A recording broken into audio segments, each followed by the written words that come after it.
Welcome to Every Horror Movie on Netflix. We're the show where we watch, review, and discuss every horror movie on Netflix. I'm here again. I'm Chris, back with Patrick. Hello. And Steven. Hi. And we're here continuing our mission of watching every horror movie on Netflix in alphabetical order for the most part. It's like the myth of Sisyphus doing this. It is because, rolling that ball up the hill and it keeps tumbling down. It keeps tumbling down. And the worst part's going to be when we get to the end, we finally get to Zombies, and we have to go back and watch all the ones they've added. Because they've already... We're already experiencing that. I mean, how many movies have we reviewed so far have disappeared? Well, first of all, let's talk about how many movies have been added before where we are in that's the even alphabet. more depressing. We watched Be Afraid for this week, so we're in the B's, right? And they've added, 13 Demons, 1920, 47 Meters Down, 6 Souls, 6 minus 5 equals 2, Aftershock, Alien Zones of Silence, and... Wait, 6 minus 5 equals 2. Can we... What? Just read the description. I have to know. A challenging outdoor adventure takes a group of friends into territory that can never be found on a map. Wow. Oh, okay. So that's like 6 or 7 movies that have been added before where we are. So at some point we gotta go back. And we're barely 5% into this whole journey. Right, that's if we're into the B's, yeah. Yeah, because we've done this is our 30th episode. 30th episode, big deal, guys. So what we have 7 that we haven't done before. It's not good. I mean, it's like classic 1 step up, 2 steps back kind of territory here. And then there's the movies that we've reviewed and are now dearly departed, which means that our reviews don't mean shit to anybody, because if you want to see #horror, you're gonna have to rent it from Amazon Prime. Please don't spend your money. I like this though, because we're archiving Netflix horror movies in a way. Yeah. If it passes through, we try to snag it. So who do we need to pour one out for here? Oh. All right. Well, we're gonna the ritual style. This is the little in memoriam. Yeah. Can we play Dave Grohl playing Blackbird over this list of we got the movies? music. We got the music. Good. So not including the ones that we skipped to, because I'm not really sure how to. It's not easy to go back to that. #horror gone. 3-headed shark attack. One of your favorites, Patrick. Gone. Should we applaud for each of these? No, we shouldn't. Avatar, gone. Thank God. You want to learn about real estate, you're going to have to... Or escrow. You're going to have to go to Remax University. A real estate thriller. ABCs of Death 1, ABCs of Death 2, both gone. Oh, that is sad, actually. Yeah. I like those. Yeah. American Poltergeist, still there. Still there. Oh, God. Jenner's still out there. Does anyone remember Amnesiac? Oh, wait, no. Did we watch a movie called Amnesia? Sort of. It's gone. And more recently, Ava's Possessions, one of my favorites that we just did a few weeks ago. Gone. Wow, that was fast. I know. So please, I'm glad we got to it when we did. I enjoyed that. I think I gave it a screw it, though. And Patrick's favorite, Avalanche Sharks, gone. Oh, that is a loss to cinema and the world at large outside of cinema. Also, kind of inconsequential. Oh, I was wrong. Actually, the ABCs of Death is still on Netflix. ABCs of Death. Good. I still really want to watch that. Yeah, we didn't really review ABCs of Death, but I was mentioning it in our review of ABCs of Death 2. ABCs of Death 2 is gone. The ABCs of Death still remains, but the astronaut's wife is gone as well. Now that as it should be fortunate. But yeah, so this week we're in the B's with Be Afraid. Be Afraid. Be afraid. What are you afraid of, Chris? Oh, I'm afraid of the state police. Okay. I'm afraid of the Mothman. Just the state police? Yeah. I'm afraid No other police? Yeah, just the staties. Why? I feel like they don't fuck around, and I used to watch a lot of like shows about forensic detectives, and would always end with like the state police raiding someone's trailer and just they're taking no prisoners. I mean, or taking prisoners. Huh. Okay. Never ended with the guy getting away.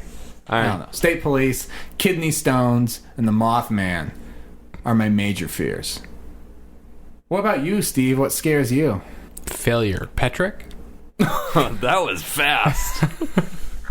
I was anticipating some time to think about what I'm actually afraid of, and then you gave me none. I'll have to get back to you guys on that. Oh, nightclub fire is the other thing. Nightclub All right. fire. Oh, Guys, that's a real thing. look, real brief plug. Oh, no, wait. I know what I'm afraid of. Basically, this is what gives me nightmares. This is what I have nightmares about all the time. Being imprisoned. In a foreign country or like Anywhere. Just in general. Yeah. Oh, yeah. Nothing to do with foreign country. Just like loss of personal autonomy.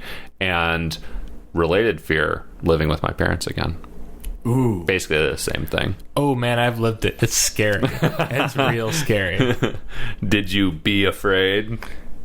I did be afraid. Yeah. I was afraid. You know I'm into saving lives of our listeners, so let me do this real quick plug about nightclub fires. Look, guys. Oh my god. If you're having a good time at the club, make sure you know where all the exits are, because if there's a fire, you might have as little as 90 seconds to get out of the building before you and everyone else who's still in the building are doomed to die. So don't go out the door you came in. Everyone's going to stampede that way. Back doors, side doors, kitchen exits. Look around. Be aware of your surroundings. And if a fire starts at the club, please head to the exit immediately. Don't finish your beer and try to see where it ends up. Thank you. Also, I love my mom. She is a regular listener, and she loves the show. Living with my parents has been stressful, but she's been the best part of it. It's not been personal. Yep. Nothing personal. I love your there mom, at all. too, because she likes all our stuff on Facebook. She does like everything. Like all our actually. fans should. All our fans should be liking everything. If you're Our a real fans fan, are really slacking. Yeah, actually. if you're a fan, Come on, fans. put your like button where your ears are. Yeah, goddamn. Oh, wow. Anyway, So be afraid. be afraid. What is this movie Well, you about? know, Holy we were fuck, just what a good question. We were just talking about how if a movie is scary, it probably doesn't have to tell you to be afraid. Yeah, It's such a generic title. Holy fuck. Well, we just found out that the original title was actually Within the Dark. So this is probably another, which I'm not sure if that's a better title per se, but it's another example probably of a movie that gets picked up by distribution. They're like, well, we need it to be closer to the beginning of the alphabet for a VOD. No, they were like, wow, that's a really generic title. How do we come up with a more generic title? But like I said last episode, Be Afraid... I was looking forward to this movie on the basis of the title, because I like titles like that. I like titles that are like Unsane or Ouija Origin of Evil is kind of a cheesy title. But it grabs your attention. Yeah, for sure. I love Unsane. I love Don't Breathe. Don't Breathe. Holy shit, what a It follows. great title. It follows. But those are all evocative. Be Afraid is just so generic. I will say, and it has nothing to do with the actual film. So, It Follows, Unsane, Don't Breathe are all very closely related to the actual subject material of the film. Be Afraid is such a generic statement, and it has very little to do with the film other than, well, people are scared. Okay, but all right, follow me here. Get Out. The title Get Out relates to the theme of the film, probably. Yeah. But if you have to see the movie to know that. So, just on the basis of the title alone, Get Out and Be Afraid are the same. You know? Yeah, but you have to do something to justify. Yeah, right. You have to do something to justify that title. Be Afraid. Okay, I'll go. Well, okay, that's sort of an interesting title, but yeah, you have to earn it. Yeah, you have to earn it. Well, also, Be Afraid is a movie that went straight to VOD. Get Out had a year-long marketing campaign before it came out. You kind of knew what to expect from the title and the images from the film that you've seen and how they might relate. Be Afraid is just dropped on Netflix. Have you guys had the experience of just looking through horror movies on Netflix, looking at titles, I do it images? I do it a lot. Did Be Afraid? No, I do too. I mean, I have for years. Have you ever seen Be Afraid and the cover art, which is a cornfield, and think oh, I should watch that? Well, no, but I don't think I've ever seen it before. But I was looking forward to it. I was looking forward to it seeing it on our list. Just because Be Afraid, I think it's a little bit of a punchy title. It's like, it's a unique title, and I was like, okay, and if this had been a much better movie, I don't think we'd have any problems with the title. But as is, the movie we're left with is not scary. I can't imagine a movie called Be Afraid that I would like. Like, I just really, like, I can't imagine a world in which a movie with that title actually works. Well, I want to make a horror movie called That Stuff. And the first scene is going to be someone like, oh, I don't believe in that stuff. And the movie's called That Stuff. Would you see my movie, Steven? Well, I would see The Stuff, the Larry Cohen movie, but, yeah, I might want to rethink that. There's a Leonard Cohen movie? No, Larry Cohen. Damn. Okay. So, yeah. Chris, I think That Stuff is a great concept. Thanks. I think so, too. I'm sorry. All but it's so close to a movie that already exists. So, back to Be Afraid. Yeah, Be Afraid, which, we always like to explain the premise up front so everyone gets on the same page of what we're talking about. This is a movie that really holds its cards close to the chest and doesn't really tell you what the premise is for a good, I don't know, hour and 25 minutes of this movie. I would say hour and 36 minutes. What's the runtime?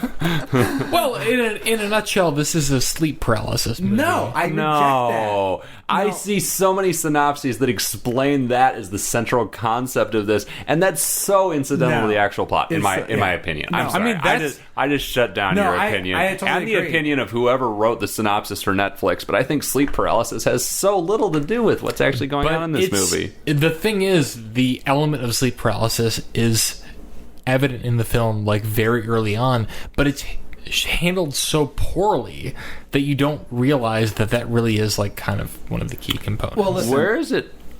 I'm curious, though. Where is it handled early on?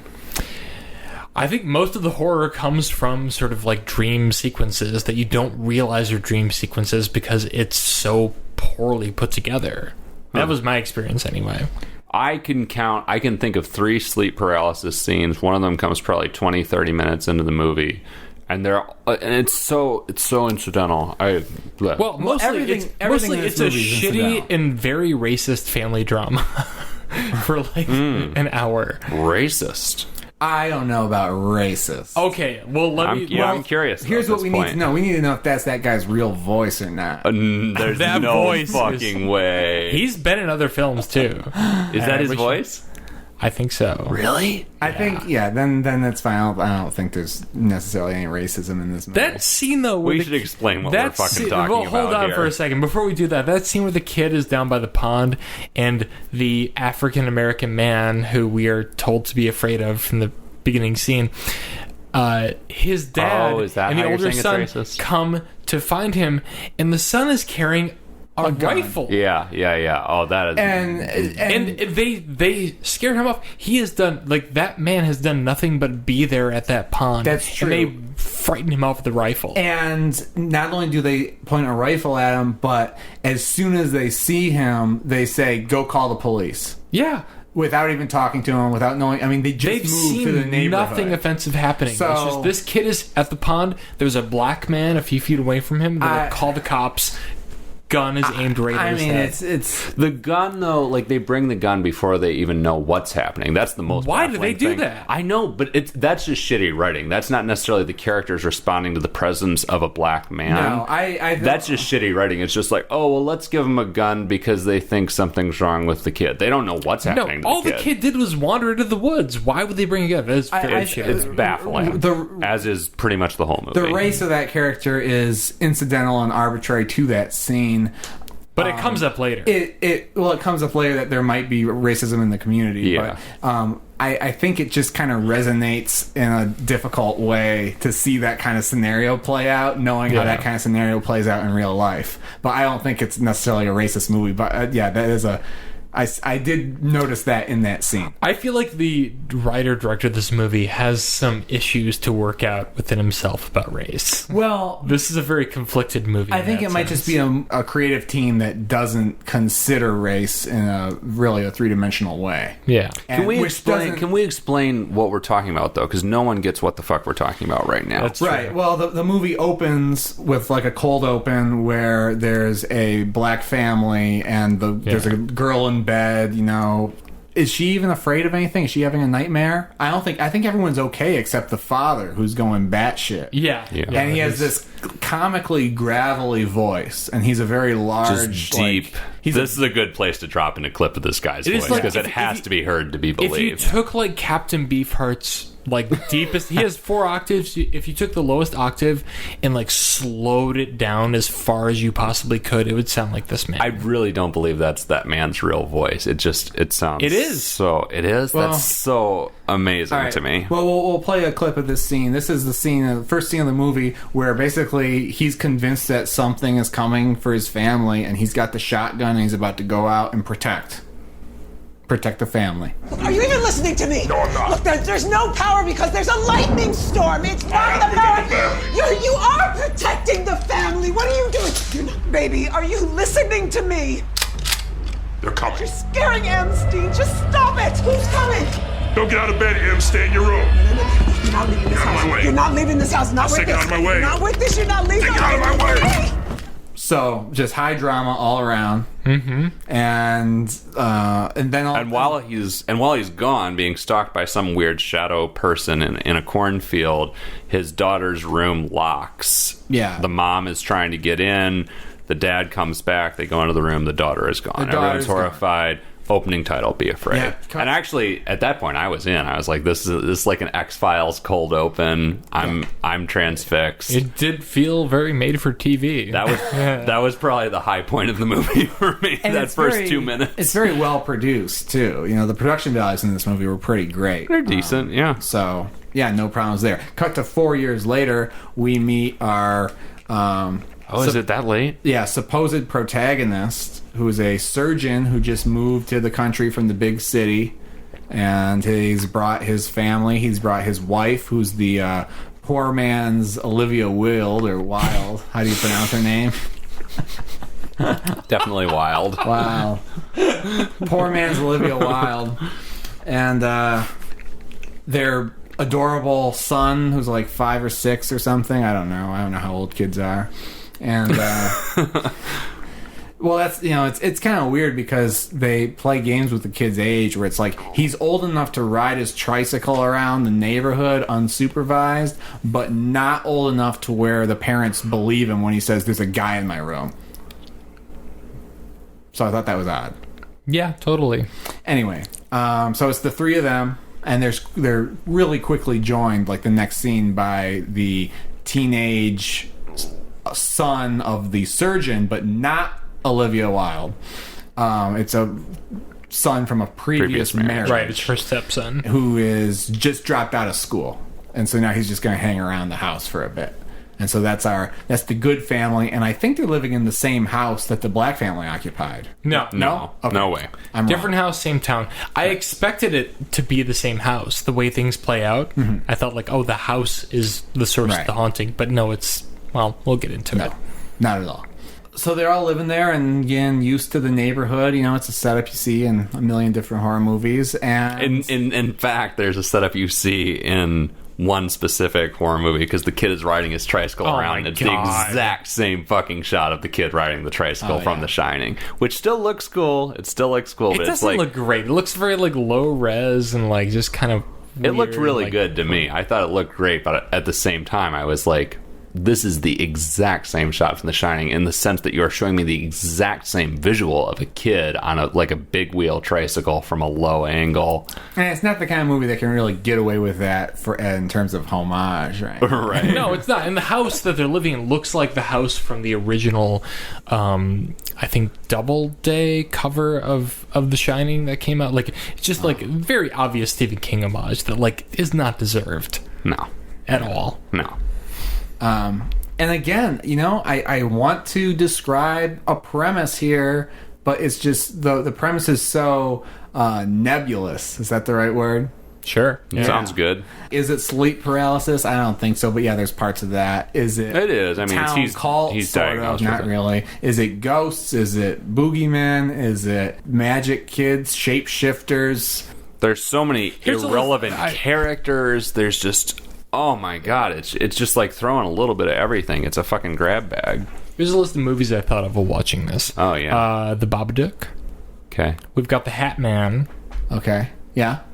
The Nightmare, which is a sleep paralysis movie that I think this is like, I don't know, there are elements of that. And also a movie we recently reviewed, Before I Wake. Yeah, Before I Wake. Mm-hmm. I felt like this made me like Before I Wake more. One of my notes is literally, the kid is good, but he's no Jacob Tremblay. Yes, I thought the I mean, same he was thing. charming, but at the same time, it's like, they ask him to pull off some pretty big acting moments, and just the comparison, I mean, it's an unfair comparison, because Jacob Tremblay is sort of supernaturally gifted. Sure. But, I mean, when he's, expected to cry at a dramatic moment in this movie, it's just like, ugh. No. Well, this is a movie by a first-time feature director, but I listened to a half-hour interview with him, and, like, this movie has been in development for a long time. Wow. Like, several years. He claims that he wanted it to be a $10 million movie, and it was made for less than $1 million. I don't know the exact budget. Well, fuck. Like, there's enough ideas in this movie to be a $10 million movie, because, like, they have enough subplots and incidental happenings and incidental characters that it seems like it's, like, 4 hours worth of plot, but, like, condensed into 15 minutes at the end of a 90-minute movie. Yeah. It feels like it feels almost like an It or something. It feels like it aspires to be It, that scope of, a small town with multiple characters and kind of rich character development, a lot of shit going on. It feels like, a much longer movie where they just took out a lot of really relevant shit or something. I don't know. Subplots after subplots after subplots that are introduced, developed for like a scene, and then disappear and never become relevant again. Yeah. Like, son, I have this hot car for you if you had only finished school. Oh, Dad, I really want that car. Well, you'll have to finish school. Dad, can I drive the car? Yeah, all right, you can drive the car just once. And then it just becomes a car for the rest of the movie. Yeah. Yeah, there's a lot of shit that just goes, like, totally unexplored. And also, like, the mythology of the haunting element is there's nothing to it, and that's what this all builds up to. We never get any answers on where this came from. There's interesting ideas, like, I mean, we'll save the egregious stuff where we actually get some information about how it all works at the end of the movie. That'll come in the spoiler room, but the information that resolves fucking nothing at all. Right. So there's some ideas that I was like, okay, maybe it's like, so there's these supernatural beings that are always kind of watching us, but in the dark in our peripheral vision. Yeah. And then, there's this doctor, our main character, he's like putting eye drops in his eyes. You think that there's something about the way our eyes work where we can't see this stuff. I'm like, that's interesting. This is just us being like intelligent moviegoers grasping for something. Yeah. That's really like how I felt this entire film. Like, oh, this is going to lead somewhere. It never does. That's interesting if you set up a world where, like, oh, there are monsters around you all the time. You just can't. They're just slightly out of view. That's interesting. A movie about sleep paralysis would be interesting. A movie about a town cult with a secret would be interesting. A movie about a cave where kids go in and they don't come out would be interesting. But this movie just, like, has it all, but also has nothing. It just trickles it a little bit out there, wets your whistle, and then drops all this shit like it doesn't mean anything. It does feel like the work of a guy who has, especially after hearing this interview with him, like, has like 20 screenplay ideas that he's been like fighting to get made, and this is like the best he could do. This is the one that sold, and he's like, I'm going to cram it all. Also, very money motivated. Like, this movie doesn't offer any answers in the end, and it's intentional. He was hoping that this would be a big hit on VOD so he could make a sequel with New Line or like a big studio with a bigger budget. I don't think so, Tim. Not gonna happen. Not gonna happen. I mean, there's so many just characters. I mean, beyond the multiple, like, kind of subplots or sort of horror elements that are introduced and not really developed, there's so many characters that are just completely useless. There's this woman who shows up in a tow truck outside the main family's house and at first appears to be stalking them. She seems to have some sort of special privileged information about what's going on. Yeah. It's eventually revealed sort of what she knows. It really doesn't fucking mean anything. Oh, it's so fucking confusing. I don't even know that it's confusing. Like, I didn't care to piece any of this together. Like, I feel like we were given a lot of sort of red herrings in the beginning, like, especially the tow truck. And that was a very, like, Twin Peaks thing, like, the cop, too. Like, you feel like there's sort of, like, this is a weird small town that they've moved to, and, like, there's stuff they don't know and kind of quirky characters. There's not enough there for me to really want to follow through on the mystery of what's going on. Well, I tried. I was interested. I wanted to figure all this out, and it's just completely incomprehensible. I mean, I try my best with every one of these movies. I give every one of them a shot. And I mean, I would compare this to Baskin in that, which we talked about last episode, and which also doesn't necessarily make a lot of sense. We talked about that. But also, there's a movie deeply rooted in, like, dreams and sleep. Yeah. And Baskin, sure, doesn't make sense. There's a lot of stuff that I couldn't explain to you what the fuck is going on in Baskin, but there's sort of a dream logic to it that makes sense. This is a movie that presents itself as something more conventional and something that is supposed to make sense, and it doesn't. There's no reason that this movie should be so confusing. Right. Like, it seems like it's trying to be the most basic of horror movies, and yet it's just so ineptly done that I lost interest after, I don't know, a few minutes. It kept my interest for a while, because I thought, it was a slow build to something, and they introduced a lot of shit, and then next thing you know, it's been an hour, and you're like, wait a minute, what's this movie about? I've been watching this movie for an hour. I don't know what it's about. And then even in the last 10 minutes of the movie, they're still introducing completely new ideas. Mm-hmm. Yeah. Literally. Like... And it's just so ineptly directed and shot as well. Like, I mean...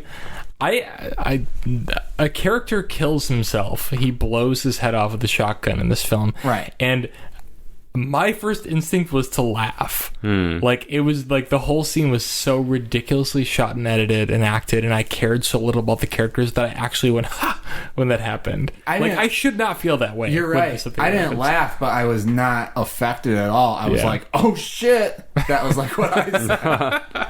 I mean, here was my viewing experience with this movie. I forget what was going on when I watched this in the first place, but I was hyper distracted. I was like texting through the whole movie. I probably only processed half of it. And so today, literally an hour before we got together to record, I was like, okay, I should actually watch this because I'm being fucking ignorant. I didn't process this. So I watched it, I paid attention, and I mean, there were a couple extra things I picked up, but I didn't feel like I understood anything better on a second viewing where I actually paid attention than on the viewing where I was completely disengaged. It's incoherent. The most incoherent thing we've watched for me for this cast so far, I think. It's the most frustrating movie of all the ones we've watched so far. Yeah. I wouldn't venture to say whether it's the worst or not. It might be, but just because it's bad in such a unique, infuriating way where, like, you just can never get your hands around this movie. It's not the worst, because to me, bad is, like, actually offensive. It's something that offends my intelligence. I think frustrating is a good word. This is certainly the most frustrating we've watched so far. Well, the experience of watching it wasn't excruciating to me like some of the other movies have been. So I will give it that credit. But that's, just I think because I didn't know, I still had faith in this movie until the last 10 minutes.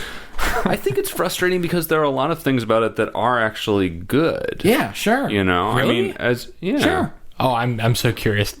Both of you. Well, like, give me just the production values for one. All right. I thought it looked. There were a couple of shots that I thought were really great, but I thought a lot of it, like, especially that tricycle. It's not a tricycle. What is that called? I don't know. We're grading on a curve. Big wheel. I mean, we're grading on a curve. We have to at this point. Early on, I was like, this is a low budge movie that looks like shit and doing a very low budge and is like doing like a shining homage in the first 5 minutes. Like, all right, this is garbage. Like, this is going nowhere. But I gave it a chance, and I did watch it in one sitting and paid attention to it. But, like, what did you think was promising about it? I agree with Chris. I mean, production values, there were some good visuals. There are also some fucking shitty visuals. Yeah. I like that big wheel shot. I mean, It probably that's what I was grasping. It probably only looks low res because we were watching it on fucking Netflix. No, it looked like it was like it looked like it wasn't like they didn't even color grade that scene, and like it just looked like I could have shot that on like my old high 8 camera or something. Well, if it was a tracking shot, I'm not familiar with the shot you're talking about. If it was like a shining shot, they probably just used like a drone and used whatever built-in shitty cameras on the drone rather than like steady camera. I mean, it is a variation on the shining shot because I think, if I'm remembering correctly, the shining shot follows the tricycle from a low angle behind, where this shot is it's directly behind, and this shot is to the right of the tricycle with the wheel really hard in the foreground. It doesn't matter. It doesn't matter because it means nothing. Yeah. Well, anyways, I admired the production values. I admired a lot of the performances. I thought the guy who played the doctor was charming. He was a charming protagonist. He's in my favorite bad movie, Sleepwalkers. Stephen King's Sleepwalkers. I can't remember his name, but he looked familiar. Gloriously bad in Stephen King's Sleepwalkers. You should check it out. His character, I believe, fucks his mother in that. Well, who hasn't? Really good question. All right. Hi, Mom. I like the creature. Jesus Christ. You like the creature? I like the creature stuff because I thought it was well directed in that you never really saw them. They looked good. You see them head on. That bathtub scene, you see the whole creature. Oh, only briefly though, and that's late in the movie. Most of the movie you see a shadow, you see a shape. It looks good. It's creepy. It doesn't overplay its hand. Why are you giving me that fucking face? Disagree with both of you. You'd rather see the fucking Canker Man? Again, I would rather see the Canker Man. And every time you see these creatures, it's got some shitty fucking After Effects on it. It's got this shitty like stutter effect, bouncing back and forth with the camera. All right, and also you never see him head on. It's either out of focus or it's like stuttery. You don't see the Hat Man head on, but you see like there's a scene where the mom falls asleep in the bathtub and the water turns black, and like she's got the sleep paralysis going on. And I rewatched it today. The creature, is that what's going on in that scene? The creature like lurks into the bathtub, and you see it, and it looks like something from like Return of the Living Dead, just like a cheesy like 80s like monster makeup. You can barely see it though. I saw it clearly. All right, I just watched it earlier. Well, most of the appearances of the creatures in this movie are pretty conservative and fitting with the idea that these are like shadow things that are in your peripheral vision and you can never quite grasp. Except they're still distinctive enough to suggest other better movies. The Hat Man, every time I saw it, just looked like fucking Freddy Krueger. Or the Babadook. Except in shadow. Or the Babadook. That's what I thought of. I guess I could see that. All right, the director was apparently influenced by that. And every time I saw the other creature, which I was confused for a long time because I couldn't figure out if it was the same creature, just two creatures that were stalking everybody, or sort of a flock of creatures that all either looked like a hat wearing thing or the Shape of Water. The other one just looked like fucking the Shape of Water creature or the creature from the Black Lagoon. It's just fucking... God damn it. It's just because I've seen enough of these movies, I guess. I'm getting too riled up about this. Maybe it's just because I've seen enough movies where they're super proud of their like shitty CGI monster and they just I will say, this movie... from listening to this interview with the director, no CGI in this movie. They didn't have the budget for it. Right. That was like I appreciate what they did with like no money. Like I think there's some promise here. Yeah. But he's got to work on his storytelling. The storytelling is just a disaster. Other than that, you know, and this script could have been saved too. Like, just cut a whole bunch of it out. It's blacklist material. No. Not at all. I mean, again, I think like I said earlier, it makes me appreciate Before I Wake even more. I know. Mike Flanagan should have directed this. It's right up his alley. Steve wants to see the Canker Man instead of the Hat Man. I would, actually. I hate the Canker Man, but Patrick, I'm on your team. Canker Man's my boy. Forget Before I Wake. The movie that this kind of makes me nostalgic for of all movies, this is weird because I think I probably gave this movie a screw it, but like Anguish. Like a simple... wow, that's a throwback. Yeah, it's a throwback, but listen, hear me out. It's back like... in the 80s. I loved Anguish. Anguish is like a simple, low-budget movie about some people in a new town, and it takes like one idea and does it fairly well. Yeah. And then that's it. Yeah. And this movie is like 10 ideas crammed into one, and none of them And are they're all executed. More shitty. than that, like the fucking like miscarriage subplot. Oh God. Like all these subplots after subplots after subplots, and It's a lot. Yeah. and also the Patrick and I, X-Files fans. I think you're an X-Files fan. Hell yeah. He made it through all the seasons. I didn't know if his attitude Not changed all. later I on. still got a movie and 2 event series to watch. Anyway, The original seasons. the X-Files would introduce real science into an episode, just hang the plot on in a sometimes inept way, sometimes an effective way. But there's a scene here where the surgeon goes to his doctor friend, and he's like, oh god. I've been having sleep paralysis or something. Or no, he tells him about his nightmares. And apparently our doctor protagonist has never heard of sleep paralysis. He's a before, doctor. Why does he go despite to being a another doctor? So he goes to another doctor, and the doctor's like, oh, sleep paralysis. And he says, well, everyone will have sleep paralysis once or twice in their life. And I was like, what the fuck? Because that's another thing I'm afraid of, sleep paralysis. Yeah. I've had it once. It was fucked. Did it make you be afraid? Yeah. That's Yeah. But then I look it up, and 7% of the population will ever experience sleep paralysis. So it's like they're just misleading the audience on sleep paralysis when they could have, I don't know. So it's scientifically inaccurate on What top about of the everything scene else. where he and his son are sitting at the desk with their laptops, and the son Googles. What does he Google? Oh, he Googles memes about the Shadow Dude.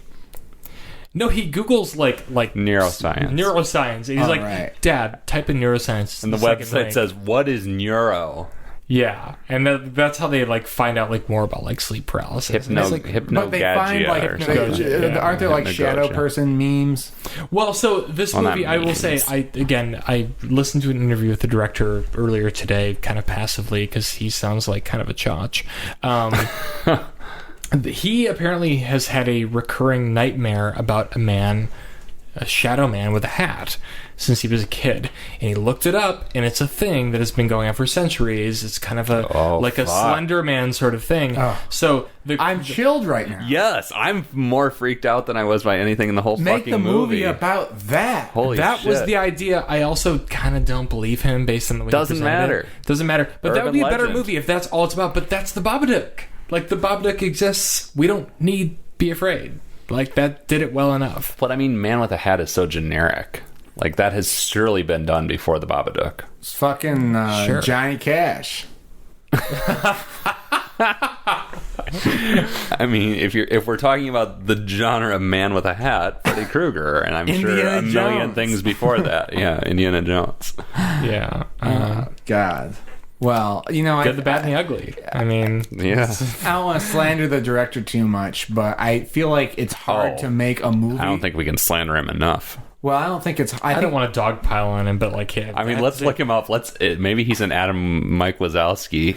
I would love to interview him, I'll but change my this feelings interview did when I not see his make me want Facebook. to talk to him. He seemed very focused on furthering his career and not elaborating on the work. So that's the thing, because I don't think you can make. I think that if you lack humanity in your person, you end up making movies like this, which are devoid of actual humanity and have no empathy for the audience or anyone else. What's his name? I don't know, but he wants to he's the kind of guy who's I want to make a Marvel movie, and not because he wants to make a good Marvel movie. He just wants his name attached to something big, that's the vibe I get from him. But the basic idea of he has this recurring nightmare, that should be an inspiring story. Yeah, that man, It's horrifying. That freaked me the fuck out. Yeah. I mean, although I guess it goes back to the same thing that having a dream about a man with a hat is not super distinctive. I mean, probably a million people have had a dream about a man with a hat. If he was I had a dream about a shark with a hat, a 3-headed shark with a hat, and then I found out that it's a dream that numerous other people have had going back It's in cave painting. hundreds of thousands of years, that would probably be more legitimate reason to be freaked out. But I was chilled when you told me that just now. I think it's still cool that he's I've had this dream, and I looked it up, and lots of people throughout the centuries have had this dream, and that's cool. He's he's interested in where does that come from, because he was he grew up pre Nightmare on Elm Street, So he's like, I don't know why I have these dreams. Like, I didn't have any like media telling me to be afraid of this kind of creature. But yeah, this movie's a mess. And also, I will say, it doesn't give us any answers as to where that creature comes from. Oh, fuck no. And in the interview, he said he believes in again, this is very like PR of him, but less is more, and I want them to go down the rabbit hole and want to find their own answers. There are no answers to be found in this movie, and he explicitly said, I hope that I can make a sequel for $10 million so that we can dig deeper into the mythology of like where the Man in the Hat comes from. How about we give him $10 million to never make another movie? I will start a Kickstarter right now. Frustrating film. Would you view it, cue it, or screw it, Steve? Absolutely screw it. I mean, Patrick was talking earlier that he felt that he needed to see the film again because he was sort of texting and distracted during it. I was not as distracted while watching it, but I will say I had a really hard time staying awake. And this is like 5 o'clock in the afternoon that I'm watching this, drinking coffee, and I still could not focus on the screen. This movie is all over the place. It's pretty poorly acted, occasionally interestingly directed. There's some good cinematography here, but it's a mess. It doesn't add up to anything. It left me with more questions than answers. A lot of the reviews I've read say it's not great, but it shows promise. I don't see any promise here. I mean, anybody could have made a movie this bad. Screw it. Patrick. Well, guys, it's a soft movie in a hard world. Oh my god. No, fucking screw it. Yes. God damn it. Holy fucking shit. I mean, I watched this shit twice. Or, I mean, maybe 1.5 times, because I guess I wasn't fully paying attention the first time.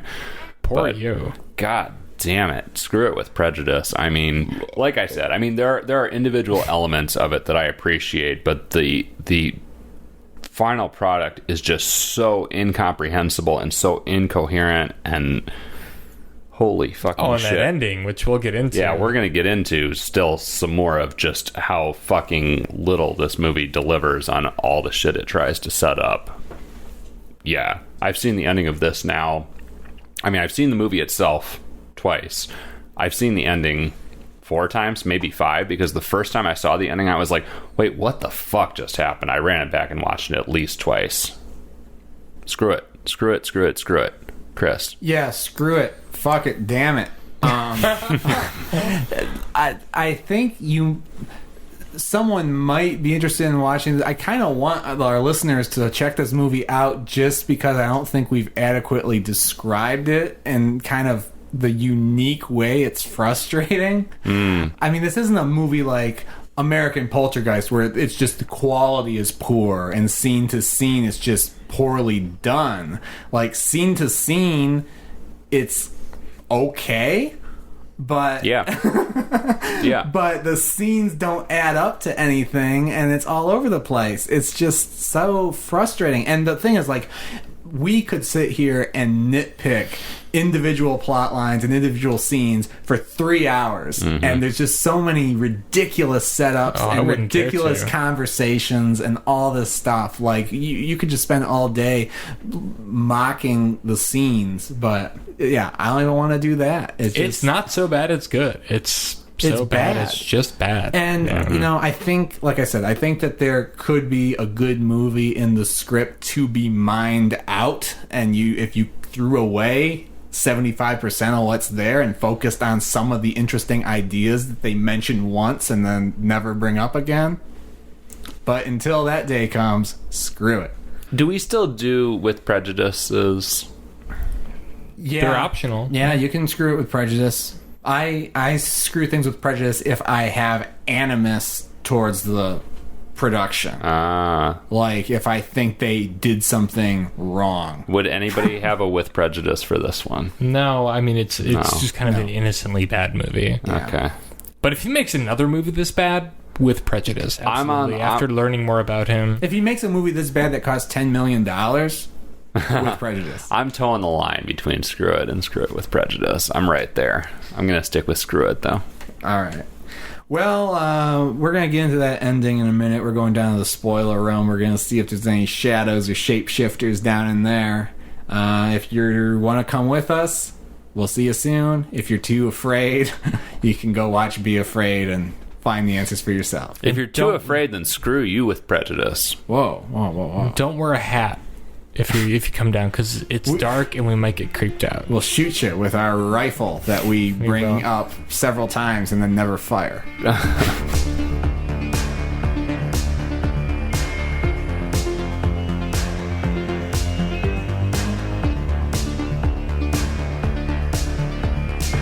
Welcome. We're here in the spoiler room, about to delve deep into Be Afraid. We got Glenn Beck's whiteboard here tonight, actually, because this movie needs that level of dissection to figure out what the hell happened at the end of this movie. And we're gonna. Why did you invoke Glenn Beck? Because he has the whiteboard where he always draws his crazy diagrams and connects things and comes up with crackpot theories, and that's what we're gonna have to do to figure out how to spoil this movie.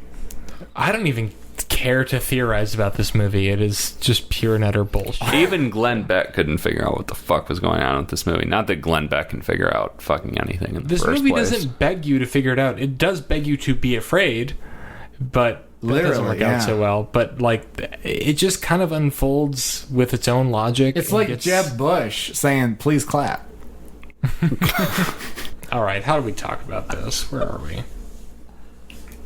I mean, the main spoiler, I guess there's two main spoilers, and I don't know if they are part of the same plot line.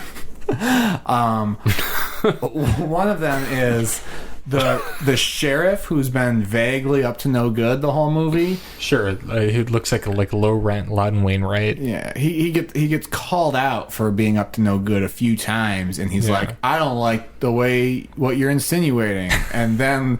But there's nothing ever changes. He still like drives the hero to the creepy site and their friends.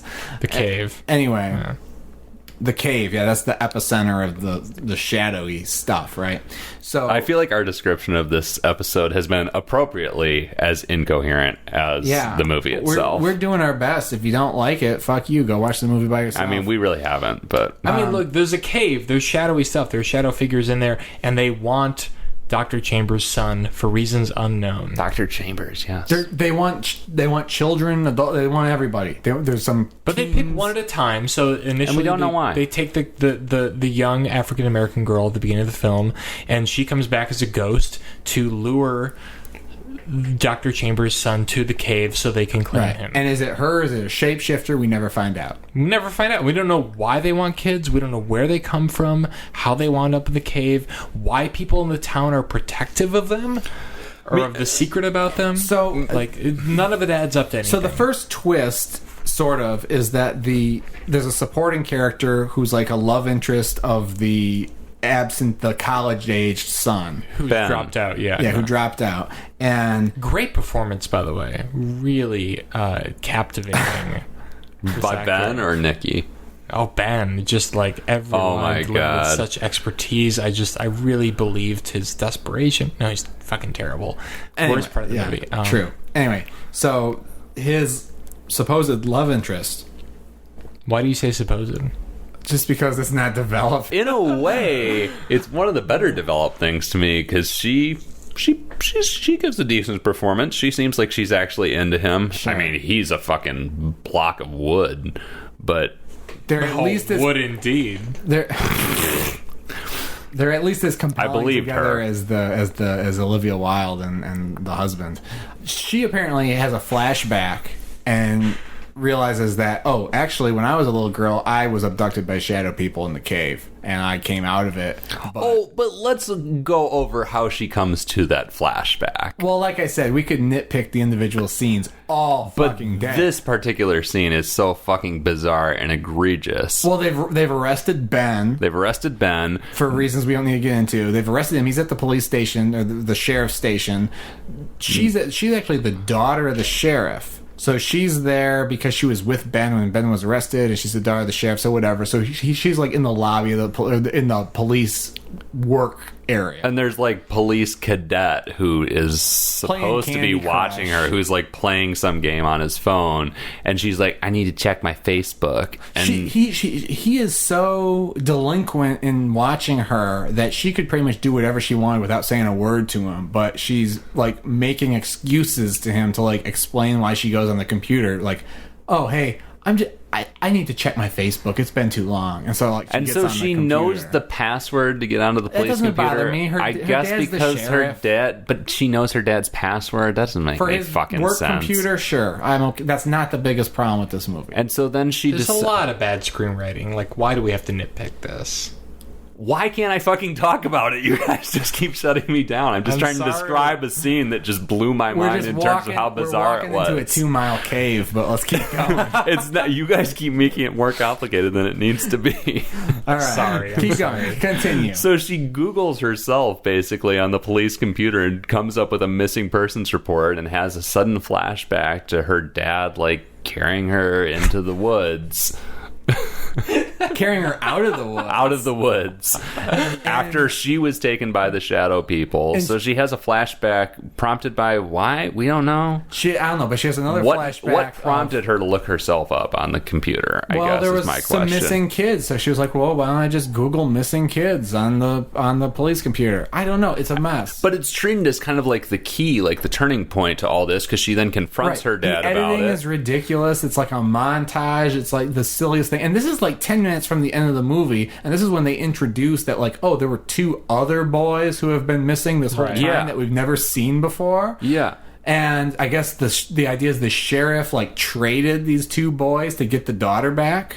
Oh, yeah, that's kind of, I guess so. That's what they're getting at. I don't take. Oh, so this is what the sheriff is saying to the dad when he's like, "I did what I had to do for my family" or whatever. So he's telling the dad he has to make a sacrifice to get his kid back from the shadow people. Right. It seems like you gotta put something in the cave to get something out of the cave. Wow. Okay. And for some reason, that's a lesson you can really carry into your daily life, I think. So I'm actually really glad we talked about this, because actually it does make more sense now. If you want to take pictures, you gotta leave footprints. Anyway, so, but why he had to bring 2 boys into the cave to get 1 girl back, I don't know. 1 step up, 2 steps back. It seems like you'd have to take 0.75. Never mind. Anyway, so the sheriff's been responsible for this, and then the second twist is the dad decides, well, I'm going to go into the cave and get my son back. He tells the older son, Ben, to protect his family, because that's the mantra. Everyone keeps saying protect your family in this entire movie. Take a shot every time you say protect your family in this movie. And he goes into the cave, gets dragged off by shadow people, and then the little boy comes out of the cave. So happy ending. And then our hero wakes up, comes out of the cave of his own volition. He's a free man. He walks home to the house. He sees his family just like grieving completely emotionlessly. He tries to talk to him. They don't know he's there. He's like, hey, come on, I'm right here. I'm right here, guys. And turns out he's a shadow person now. I mean, presumably. No. Never really properly articulated. Well, it's like the worst Twilight Zone ending. I said that about Baskin as well, but like it did feel very like last minute twist. Last minute twist that really just confuses everything, because does that mean that all, because they also talk about the loved ones like being around after they go away and stuff like that. That's addressed earlier. So it's like, what, are all these shadow people just ghosts of normal people? And if so, why are they so menacing? Why are they stealing kids? Which might have been sort of interesting. You know, it's another one of those things. It's just like so many levels of missed potential. I don't even want to say potential, because it wouldn't have even been good, but it at least would have made sense if we had maybe seen someone who had died or disappeared under mysterious circumstances who wore a fucking hat, because we've seen this hat person a million times, so we could connect the dots and go, oh, that was that one person who died. Okay, I get it. I would like to see the dad at the end of the movie going to a haberdasher and getting a nice bowler, maybe, custom-made bowler for his head. If it ended with that, I'd be like, oh, I get the... Maybe he's the Hat Man. Maybe he was the Hat Man the whole time. It's a time loop. Oh, yeah, maybe. It's a time loop. But I would only have guessed that if I'd seen him walk into the hat shop and get fitted for a nice, maybe a fedora or something. What kind of hat does the hat man wear? What would you call that style of hat? Is it pork pie? It's like a fedora. No, it's kind of got a straight, medium brim to it. It's a couple of inches. It's a Freddy Krueger hat. It's just a straight up fucking Freddy Krueger hat. Whatever that is. This ending was so fucking incomprehensible to me. Holy shit. I mean, it's becoming... By that point, I was like, thank God it's over. The ending is like 60 seconds or less, and I was like, I don't care, twist, whatever. I'm done. Now that we're discussing it, I'm understanding a little more what they were going for, but it's... God damn it, it's so... I like hearing you talk about the fact that you tried so hard to understand this movie, but it also makes me sad because I'm like, oh, what a waste of time, Patrick. Give them all my best. It is a Give waste them all my of time. best. Sometimes there's nothing there.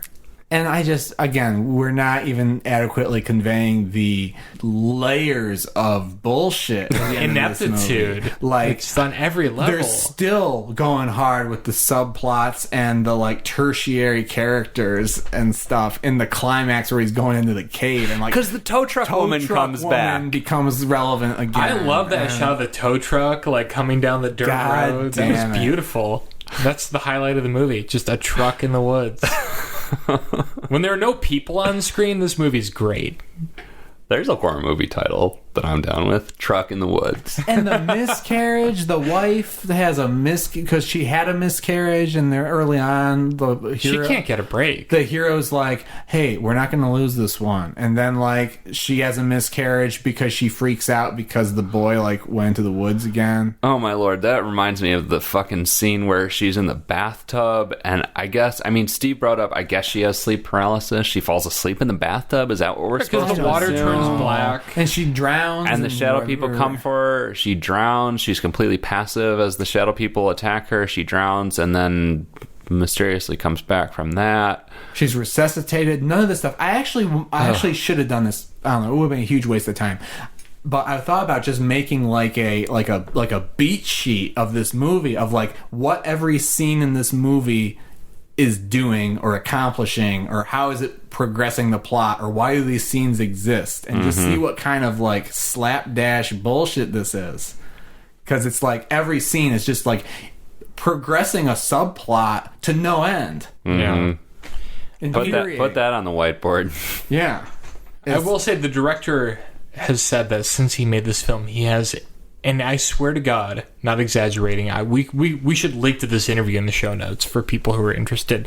He uses the word arsenal at least 5 times. I'm sitting on an arsenal of screenplays, be they treatments or scripts, like, or synopses. I think this movie was just kind of like a Frankenstein of like things that he's wanted to do over the last 5 or 6 years. How old and it feels is he? like it. I don't know. Do you know? Well, we need to. Even like young, old, middle age. I would say middle age, probably. Oh, okay.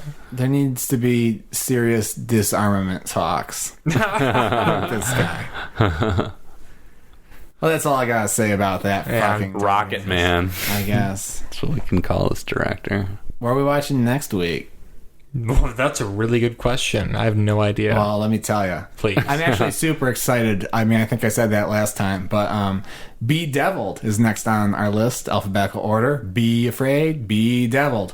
And this is the movie, it's like, I think it's about an app. There's like a spooky demon guy in like a little suit with a bow tie. It looks The image fun. has caught my eye numerous times, like scrolling through Netflix. Chris, I have 2 things to say about this. Yeah. Be Deviled. Yep. Is the movie's title instructing us to be deviled? No, it's one word. Somebody in the movie is going to be bedeviled. Bedeviled. Got it. 2. Like an egg. Yeah. Right? 2. Are you stoked on it about that visual of the dummy primarily because it reminds you of Dead Silence? That's a heavy question. I think you might be getting at something. I feel like we're going to hear about... I feel like Dead Silence is going to come up in this discussion of Bedeviled. I hope so. I feel like I need to watch Dead Silence to understand Bedeviled. I feel like you need to watch Dead Silence to understand life. I'm going to watch Dead Silence before we discuss Bedeviled. Yeah. And I'll bring deviled eggs. Awesome. Can't wait. It's going to be a hell of a time. No? Sorry. Good try. Okay, so join us then. We're watching Be Deviled, and as always, you're always welcome to, send us a little tweet, send us a little message, whatever. We love hearing from our fans. What if they troll us? If they troll us, you know what? I'm a man of peace. Maybe I'll just let them have it this time. I'm done killing. I'm done killing. Maybe I'll just turn the other cheek. Or I'll troll them back. You never know. There we go. So, all right. See you in 2 weeks. Until then, for every horror movie on Netflix, I'm Chris. I'm Patrick. I'm Steven. So long.